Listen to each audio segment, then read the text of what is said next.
चलिए, हमने अभी तक रेशियो पूरा देख लिया था, उस पर हमने होमवर्क दिया था एक्सरसाइज 1A का। ठीक है, आज जो हमारा काम होगा वो होगा प्रोपोर्शन का। तो चलिए हेडिंग दीजिए प्रोपोर्शन।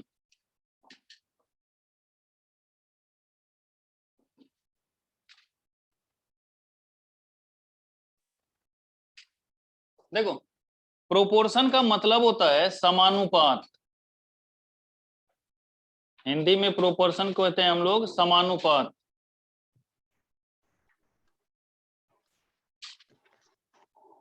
ठीक है, अर्थात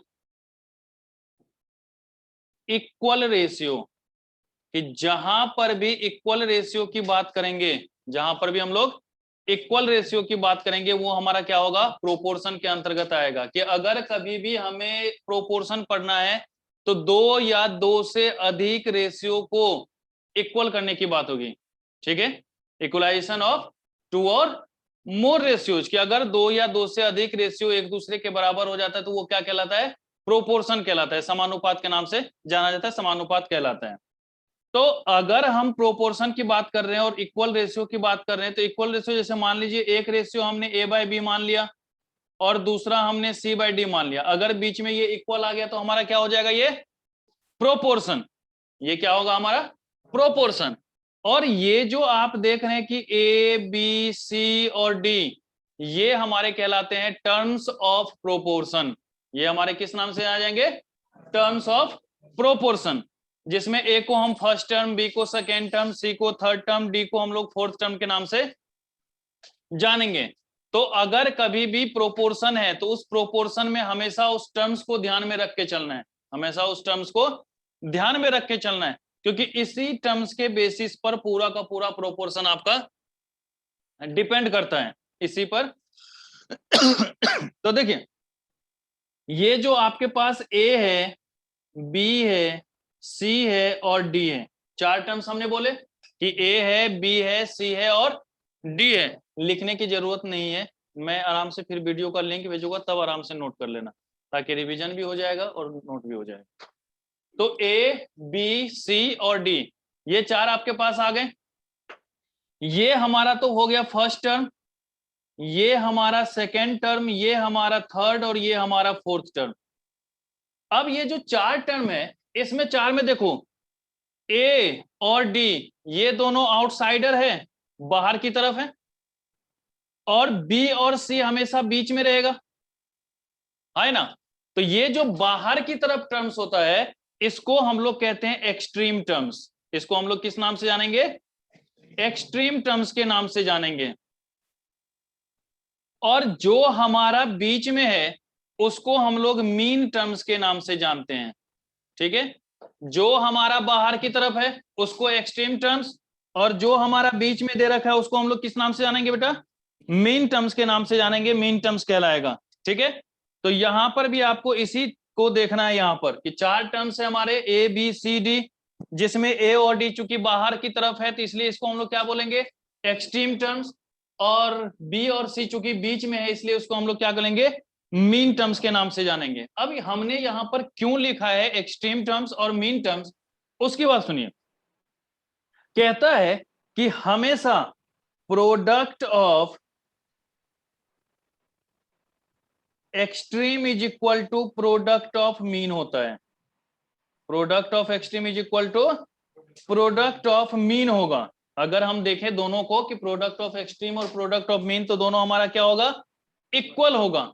क्यों, तो देखिए, अगर हमारे पास रेशियो है A by B is equal to C by D, अगर इसमें क्रॉस मल्टीप्लीकेशन रूल अप्लाई किया जाए, हो सकता है क्रॉस मल्टीप्लीकेशन रूल, तो अगर क्रॉस मल्टीप्लीकेशन करेंगे तो बी किसके साथ मल्टीपल होगा, ए किसके साथ मल्टीपल होगा, तो हमारा क्या बनेगा, A D is equal to B C, है ना। और ए और डी को हमने क्या बोला, हमारा क्या कौन सा टर्म्स है वो, एक्सट्रीम टर्म्स, और बी और सी हमारा कौन सा है, तो इसलिए हमने क्या बोला, product of extreme is equal to product of mean. ये आपको ध्यान में पहले रख के चलना है। पर बात यहां खत्म होने वाली तो है नहीं, है कि नहीं, मजा भी नहीं आएगा इसमें। चलिए जी, तनिक देखते हैं हम लोग प्रॉपर्टीज ऑफ प्रोपोर्शन। इसी में से सारे क्वेश्चंस आने हैं आपको। जो भी थ्योरेटिकल आएगा वो प्रॉपर्टीज ऑफ प्रोपोर्शन से ही आएगा, और अगर कोई प्रैक्टिकल क्वेश्चन आना है वो इससे बाहर नहीं जाएगा। बस ये इसी रूल पे, AD is equal to BC, practical इससे बाहर नहीं जाना, थ्योरेटिकल आपको प्रॉपर्टीज पर आना। ओके, एक ही क्वेश्चन तो पूछना है, जो भी पूछ ले। तो चलिए हेडिंग दीजिए प्रॉपर्टीज ऑफ। प्रैक्टिकल बस इतने में ही सही आएगा। हाँ भाई, प्रोपोर्शन बस इसी में से आएगा और कुछ ना आएगा। आएगा तो हम बते हुए करेंगे, काहे टेंशन ले रहे हो? अभी हम जिंदा हैं, मरे नहीं है भाई, रिलैक्स रहो। है कि नहीं? एग्जाम तो दिलाइए ना देंगे सबका। चलो जी, देखो तो हमने बोला प्रॉपर्टीज।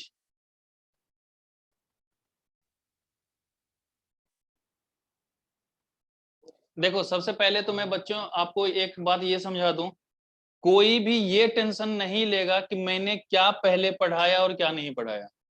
आप जिस दिन से हमारी क्लास में बैठ रहे हो, आपकी वो पहली क्लास है, जहां से मैंने शुरू किया खत्म आके वहीं करूंगा। तो इसलिए कोई टेंशन मत लेना। जैसे मैंने कभी बोल देता हूँ बच्चे के बीच में कि ये टॉपिक पढ़ाया था, समझ में आया, अब दूसरे नए वाले बच्चे कंफ्यूज रहते हैं, अरे यार ये तो हो गया, अब कैसे होगा? होगा, वो कराना मेरी जिम्मेदारी है। आपका काम आना था, मेरा काम कराना है। वो मुझे पता है कि इस तरीके से कराऊंगा, ठीक है? तो उसके लिए टेंशन ना लेना। हो सकता है कभी कभी संडे को भी बुला लिया करेंगे, ठीक है, आराम से करेंगे हम काम, तो इसलिए टेंशन ना लो। और अब जो है ना, शायद हो सकता है कि आप लोग अब संडे कुछ दिनों के लिए भूल जाए, क्योंकि मे भी मेरी क्लास अब संडे को भी होगी, वो बाकी मैं सर से बात कर लूंगा, तो संडे संडे भी क्लास हो सकती है, ठीक है? देखो तो हमने पहले बोला प्रॉपर्टीज, तो सबसे पहला है हमारे पास क्रॉस मल्टीप्लीकेशन रूल। बेटा ICMR मत समझ लेना है इसको, आजकल तो उससे डर भी लग रहा है, पता नहीं कौन सा नया खजाना आके खोलेगा फिर से, ठीक है? Cross multiplication rule. तो अभी ऊपर बताया था कि अगर A/B है, अगर A/B इज इक्वल टू क्या है हमारा, C/D, अगर क्रॉस मल्टीप्लीकेशन करेंगे तो क्या होगा, AD is equal to BC। तो ये हमारा है क्रॉस मल्टीप्लीकेशन रूल, ये हमारा क्या हो जाएगा, क्रॉस मल्टीप्लीकेशन रूल। दूसरा है हमारा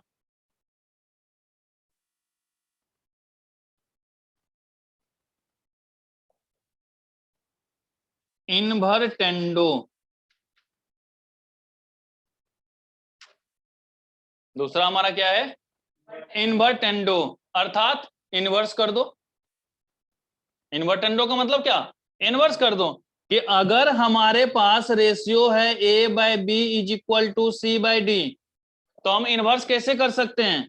सर ऐसे करें कि B/A is equal to D/C कर दें, है ना? और याद रखना जो भी इफेक्ट होगा दोनों साइड होगा, किसी एक साइड हम, क्योंकि दोनों में क्या है, इक्वल है, तो जो भी इफेक्ट होगा वो दोनों साइड। अगर एक साइड को इन्वर्स करें तो अपोजिट साइड को भी क्या करना पड़ेगा, इन्वर्स करना पड़ेगा। तो इसलिए अगर A/B और C/D था तो उधर क्या हो गया, B/A, तो अपोजिट वाले को भी क्या लिखना पड़ेगा, D/C। तो ये हमारा कहलाता है इनवर्टेंडो। तीसरा अल्टरनेंडो।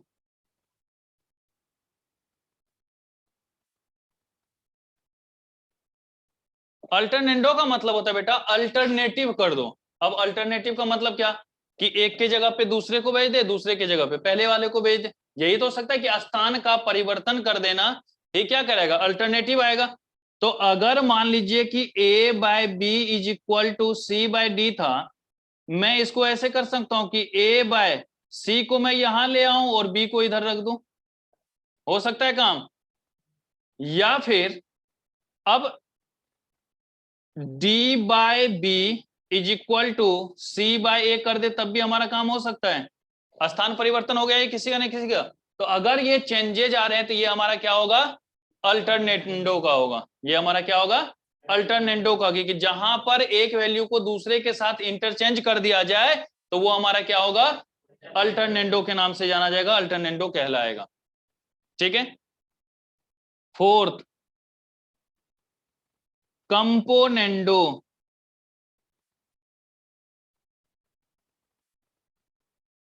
देखो इसमें कंपोनेंडो का मतलब होता है कंपाउंड। यहां पर कंपाउंड का मतलब होता है एडिशन। यहां पर क्या होता है? कंपाउंड का मतलब एडिशन। कि अगर हमारे पास कोई भी रेशियो है A/B is equal to C/D दे रखा है, तो हम इसमें क्या करते हैं कि जैसे अगर मान लीजिए हमने लिख दिया A/A+B, गौर से देखिएगा, हमने क्या लिख दिया? A/A+B। अब अपोजिट में तो सिर्फ C/D दे रखा है, तो देखिए इधर A था उधर C है तो C ही रहेगा। नीचे हमने क्या करा है? ऊपर और नीचे दोनों वाले वैल्यू को ऐड किया, तो अपोजिट साइड भी ऊपर और नीचे वाले वैल्यू को क्या करना पड़ेगा? ऐड करना पड़ेगा। ये तो काम नीचे हुआ। अगर ऊपर की तरफ ऐड किए होते कि A+B/B, तो इधर क्या हो जाएगा? C+D/D, कि जो भी काम करेंगे दोनों ही साइड होना चाहिए। जो भी काम करेंगे हम क्या होना चाहिए?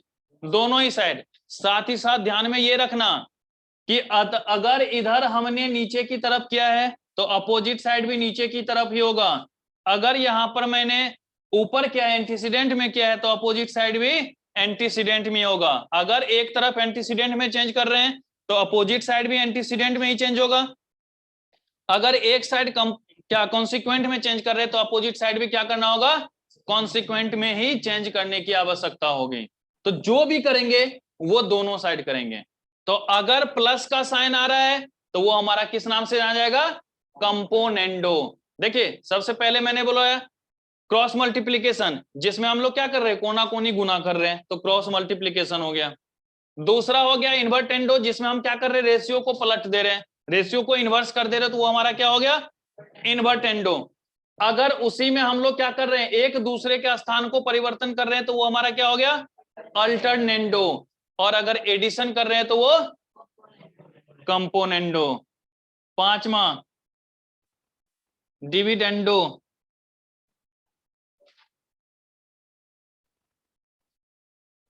बेटा देखिए जैसे कंपोनेंडो में ऐड हुआ था तो डिविडेंडो में क्या होगा? सब्ट्रैक्ट होगा, डिवाइड नहीं होगा, सब्ट्रैक्ट होगा। यहाँ पे माइनस की बात हम लोग करेंगे, ठीक है?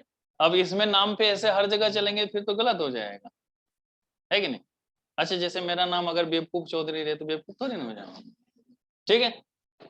तो अगर डिविडेंडो है तो यहाँ पे क्या करना होगा? माइनस करने की जरूरत होगी, माइनस करेंगे हम लोग। तो देखिए जैसे अगर हमारे पास A/B था, अपोजिट साइड C/D है, ठीक है?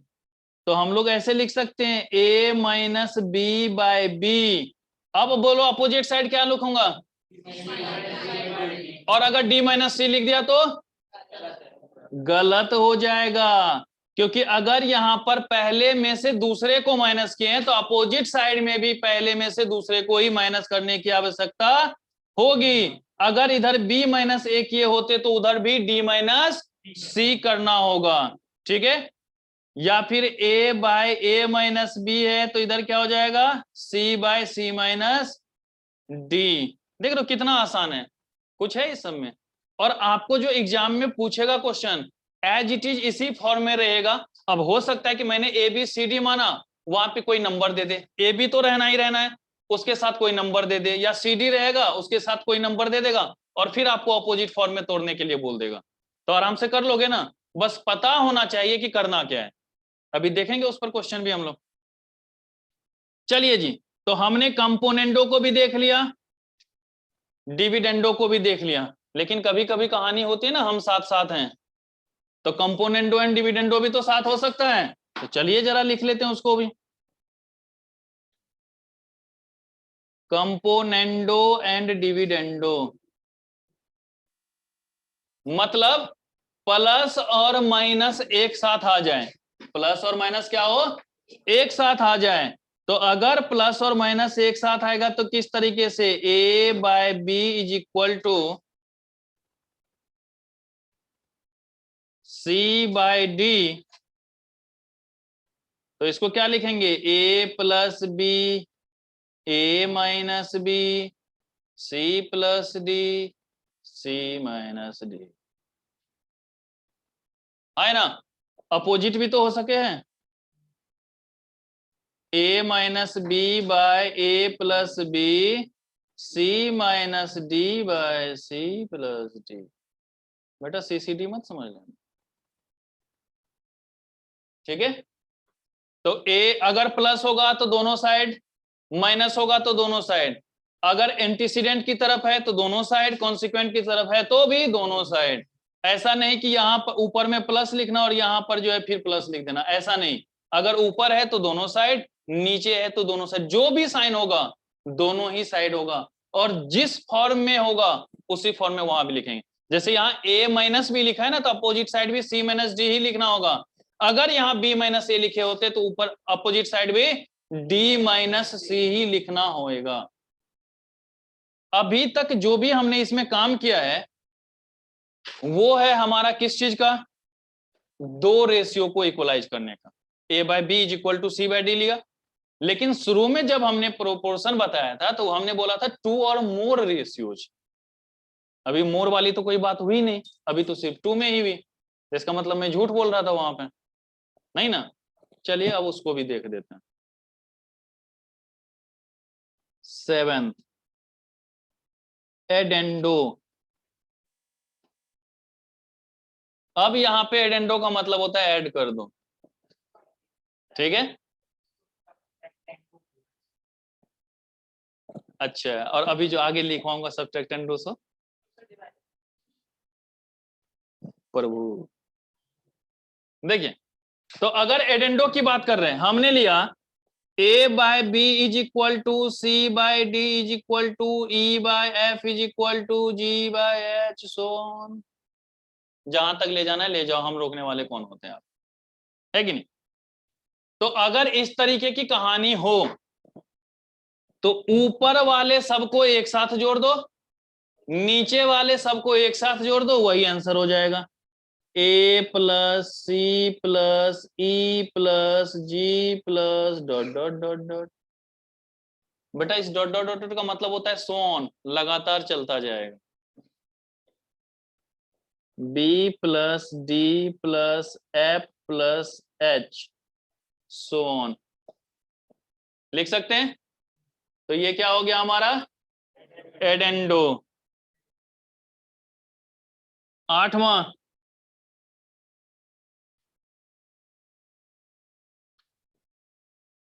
सबट्रैक्टेंडो, मतलब माइनस कर दो, तो करो ना भाई। A by B, C by D, E by F, G by H, इस तरीके से दे रखा है, तो क्या हो जाएगा, A minus C minus E minus G minus so on, और नीचे B minus D minus F minus H minus so on, ठीक है। तो ये हमारा क्या हो जाएगा, सबट्रैक्टेंडो। बेटा ये कोई जाति से बाहर थोड़ी है, ये भी तो हम साथ साथ हैं, हो सकता है। तो लिखिए 9th नंबर, एडेंडो एंड सबट्रैक्टेंडो।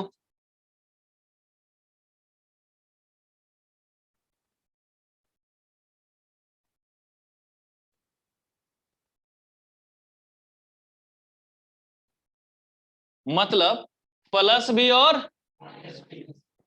चलिए जैसी प्रभु इच्छा।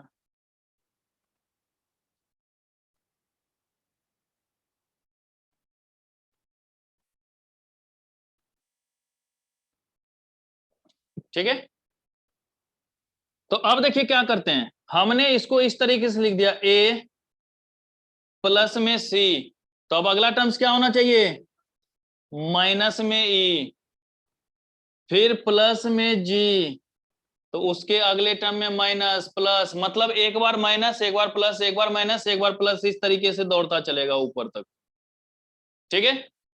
अब देखिए नीचे वाला जो टर्म्स लिखेंगे, जहां पर ऊपर में प्लस है नीचे भी वहां पर प्लस, जहां ऊपर माइनस है तो नीचे भी वहां पर ही माइनस होगा। तो b plus D minus F plus H, फिर माइनस, इस तरीके से बढ़ता चले। अगर आप चाहो तो इसको चेंज भी कर सकते हो, A minus C plus E minus G plus फिर माइनस, इस तरीके से। और नीचे में भी B minus D plus F minus H plus dot dot dot. ठीक है, तो जिस तरीके से आपको बदलना हो बदल सकते हैं। हम कौन होते हैं रोकने वाले? आप। और कहानी ये कहता है कि प्रोपोर्शन खत्म हो चुका है, कुछ था ही नहीं इसमें, लेकिन क्वेश्चन बनाने में दिक्कत फिर भी होगी। क्यों? तो उसकी भी कहानी कर लेते हैं।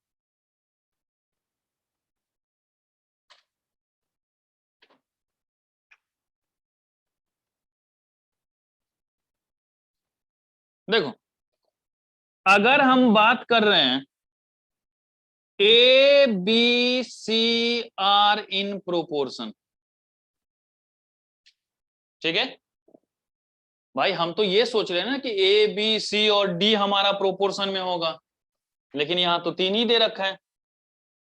तो इसको रिप्रेजेंट हम किस तरीके से कर सकते हैं?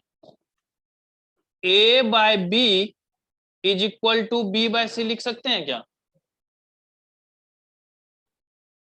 तो दिया अगर 3 है ना, तो उसको इस रूप में रिप्रेजेंट करने के लिए कहा जाता है। मतलब बीच वाले का स्क्वायर पहले और लास्ट वाले के मल्टीपल के बराबर। तो हो गया product of mean is equal to product of extreme, क्योंकि बीच में तो बी है, तो बी अपने आप से मल्टीपल हुआ होगा तो अपने आप का स्क्वायर हो गया, तो B square is equal to A C. और एग्जाम में बेटा अधिकतर क्वेश्चन यही 3 वाला पूछ देता है कि बच्चा कंफ्यूज हो जाएगा, भाई प्रोपोर्शन में तो 4 पढ़े थे, 3 क्यों पूछ लिया? है कि नहीं? तो लगे हाथ इस पे कुछ क्वेश्चन कर लिया जाए। निकालिए एक्सरसाइज 1B।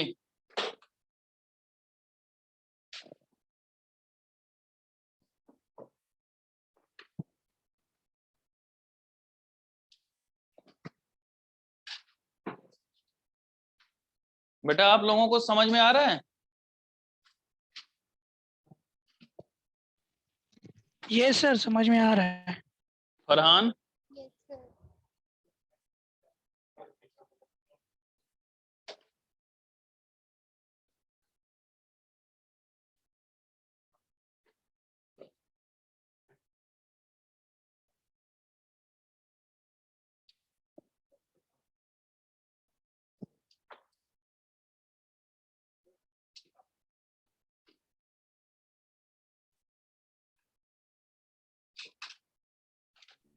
सर कौन सा एक्सरसाइज निकालना है? Exercise 1B।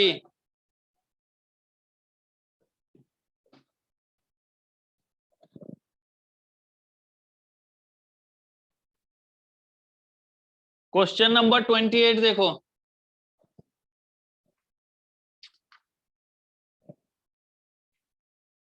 सभी बच्चों को दिख रहा है question? a by 4 is equal to B by 5 है, तो ये प्रोपोर्शन में, क्योंकि 2 रेशियो भी दे रखा है और दोनों इक्वल में दे रखा है। लेकिन ऑप्शन जहां पर दिख रहा है तो हम देखते हैं कि ऑप्शन में प्लस भी है और माइनस भी है। तो अगर प्लस में भी है और माइनस में भी है, इसका मतलब कंपोनेंडो एंड उस फॉर्म में इसका ऑप्शन होगा, है ना? क्योंकि हम तो ऑप्शन देख के ही ना अनुमान लगाएंगे कि किस तरीके से हो सकता है। अब कंपोनेंडो और डिविडेंडो कहता है कि या तो प्लस होगा तो ऊपर में दोनों साइड होगा, या माइनस होगा तो ऊपर में दोनों होगा। तो एक माइनस तो एक प्लस, यही होना चाहिए कि अगर ऊपर प्लस है तो नीचे माइनस, या ऊपर माइनस है तो नीचे प्लस, यही फॉर्म हो सकता है। पहले वाला देखिए, यहां पर है प्लस में और यहां है माइनस में, ये तो कतई ना हो सके। यहां पर प्लस में दे रखा है, यहां भी प्लस में दे रखा है, यहां माइनस में है और यहां भी माइनस में है, ये तो एक सही लग रहा है हमें। यहां माइनस यहां प्लस, ये तो कतई नहीं हो सकता, तो मतलब ऑप्शन बी हमारा हो जाएगा। तो ये कब पता चलेगा? जब वो आपको प्रॉपर्टी ध्यान में होगा तभी तो, कि कौन सा कंपोनेंट और डिविडेंडो है। चलिए जी,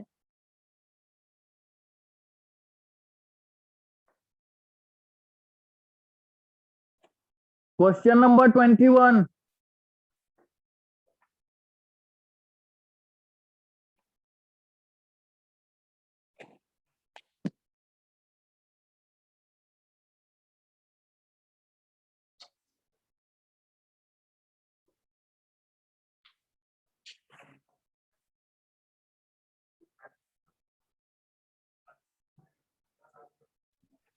सर कॉम्पोनेंडो एंड डिविडेंडो। बातचीत नहीं, क्वेश्चन देखो और जल्दी बताओ। 21। सर 21 का आंसर सी सर। देख रहे हो कि ए बी और सी भी कंपोनेंडो दे एंड रखा है, डिविडेंडो। प्लस में है, ऊपर में दोनों, नीचे माइनस में है, तो क्या होगा? Componendo and dividendo. कितना आसान है, कितना अच्छे से आप लोग कर रहे हैं, मजा आ रहा होगा ना। चलिए कोई नहीं, थोड़ा सा मजे हम भी लेते हैं।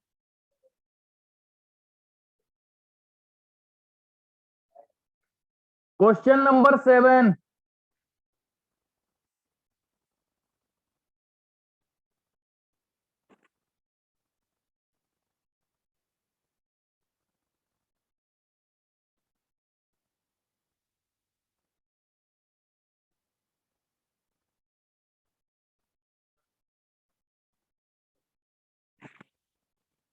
क्वेश्चन नंबर 7 बच्चे।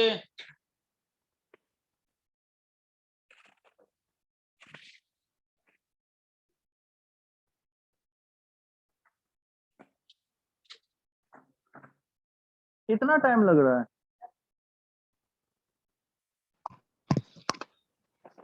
Eighteen X Y. देखो, कहता है मीन प्रोपोर्शन बिटवीन, तो मीन प्रोपोर्शन अभी बताया था बी स्क्वायर बराबर, तो मतलब 12x² इंटू 27y² का रूट कर दें। अगर रूट किए तो सीधा एक्स वाई तो बाहर आ ही गया, क्योंकि दोनों में स्क्वायर लगा हुआ है ना।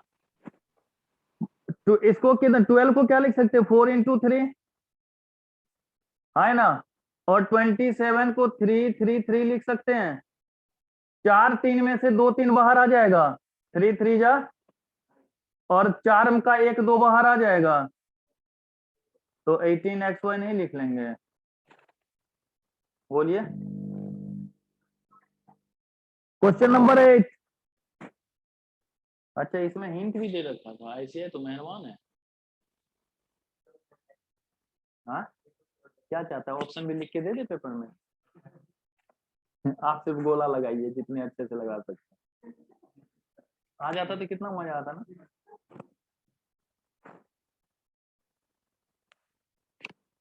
8 नंबर क्वेश्चन। 1 सेकंड का टाइम है, बीत गया। देखो, जब भी अगर इस तरीके से इक्वल में दिया हुआ ना, जिसके नीचे जो वैल्यू गिवन है वही उसका रेशियो होता है। तो ए के नीचे कुछ नहीं तो 1 तो होगा, तो 1 2 5। ठीक है। रेशियो में मैंने आपको एक्सपेंड करने के लिए बताया था कि ए बी और बी सी था, तो ए बी सी का रेशियो कैसे निकालेंगे, ये वाला बताया था। याद है कुछ, या खा पी के बजा चुके हो? क्योंकि फ्राइडे को क्लास तो ही नहीं थी मेरी। याद है? तो चलो लगे हाथ एक क्वेश्चन उस पर भी देख देते हैं। Question number 13।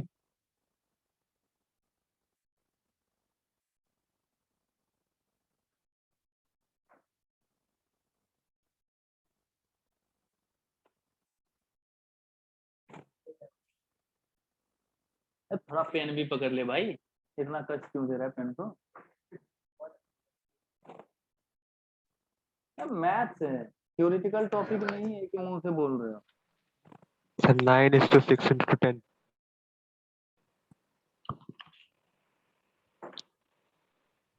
कितना आया? 9 6 10। बताया था ना कि तो ए बी और बी सी दे रखा है, निकालने के लिए क्या बताया था? ए बी के साथ। ओके, क्वेश्चन नंबर 14 कीजिए।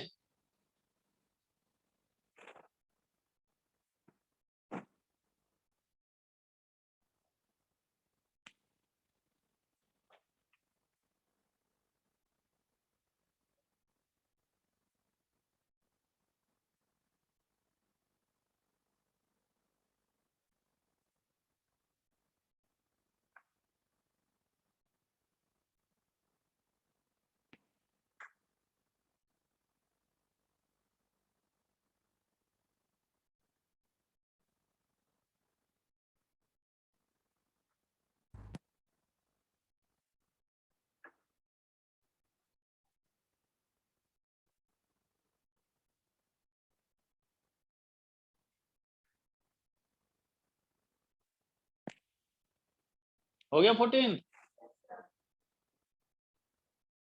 जिसके नीचे जो है वहां पर वो वैल्यू रख दो डायरेक्ट।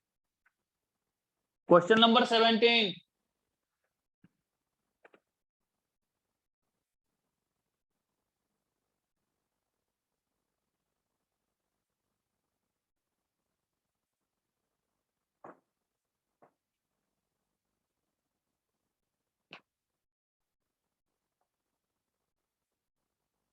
क्वेश्चन नंबर 17 बच्चे।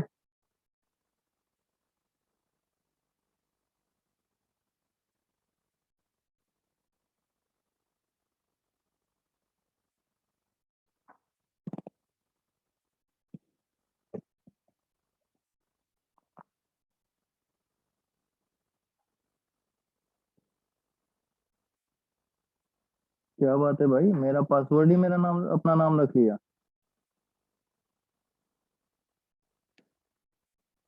देखो x के नीचे 2 है तो वही उसकी वैल्यू, y के नीचे 3 है तो y की वैल्यू 3, z के नीचे 7 है तो 7, तो 2 into 2 minus 5 into 3 plus 4 into 7 divide 2y, तो 2 इंटू 3। जो वैल्यू आएगा वही आंसर हो जाएगा। 17/6।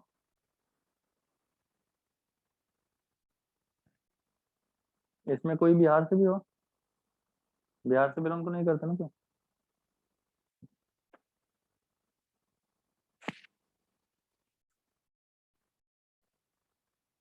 सेवनटीन हो गया बच्चे? बोलो।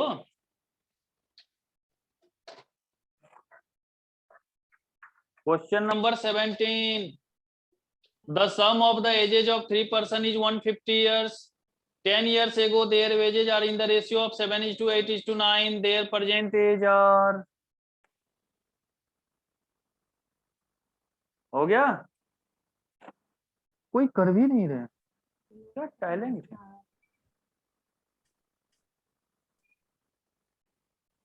सर कोशिश तो कीजिए, पहले ही हार मान लेते हैं। ऑप्शन से मुझे थोड़ी ना मतलब है, सॉल्व करके बताइए ना।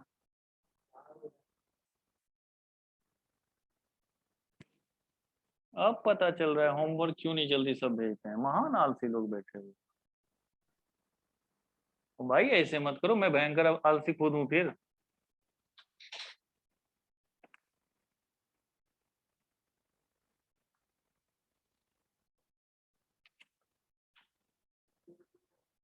क्वेश्चन नंबर 17 कर रहे हो आप लोग? एक मिनट सर, बस कर रहा हूँ। हाँ कर मनदीप। मयंक, मेहल, कर रहा हूँ सर। Yes sir. जल्दी करो बेटा।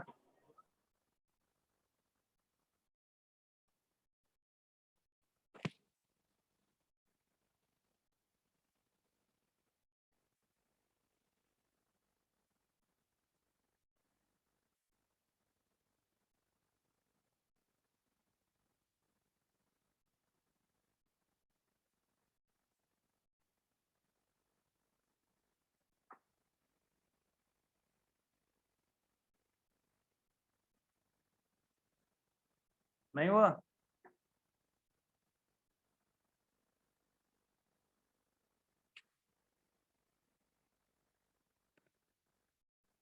देखो सर ए वाला होना चाहिए, ए 45 50 55। ठीक है, चलो देख देता हूँ एक बार मैं भी। देखो तीनों का एज कितना दे रखा है बेटा? ये करंट एज दे रखा है, ये क्या है? करंट एज है। 10 साल पहले उसका रेशियो दे रखा है, 10 ईयर्स एगो दे रखा है ना उसका रेशियो। तो 10 साल पहले उसका रेशियो क्या है? 7:8:9। तो अगर मैं इस प्रेजेंट एज को 10 साल पहले लेके चला जाऊं तो रेशियो से हम इक्वलाइज कर सकते हैं इसको। तो 10 साल पहले अगर ले जाएं तो क्या होगा? होगा तीनों ही पर्सन के ना 10-10 साल कम हो जाएंगे। अब मान लो कि मैं 10 साल पहले अगर 23 का था तो अभी कितने का होऊंगा? ठीक है, अगर उसी तरीके से आपसे पूछे जाए कि 10 साल पहले कितने थे तो अभी कितने के, तो 10 साल जोड़ोगे ना, या अभी का वर्तमान है तो पीछे जाने के लिए क्या होगा, 10 माइनस करना पड़ेगा। तो अगर 3 लोग हैं तो तीनों का ना 10 साल माइनस होगा। बच्चे कंफ्यूज यहां पर यही होते कि -10 करके टेंशन फ्री हो लेते हैं, लेकिन 10 तो एक का माइनस हुआ है और पर्सन है 3, तो -30 ना होना चाहिए था बेटा। तो 10 साल पहले उन तीनों का सम कितना होगा। अब अगर मान लीजिए रेशियो हमने कोएफिशिएंट x मान लिया, तो 8x + 9x = 120, x = कितना आया 5, 120 डिवाइड में 24, 24 पंचे 120,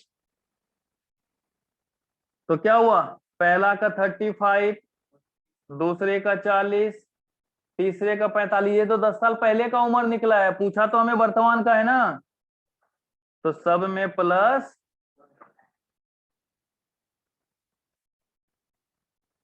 बेटा जब वीडियो डिस्कनेक्ट हो जाए तो इसी आईडी से फिर से कनेक्ट हो जाना,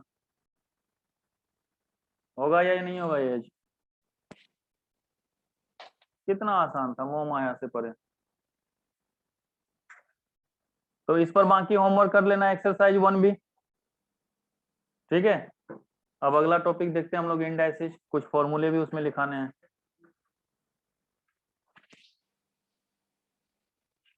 हेडिंग दीजिएगा इंडाइसेज।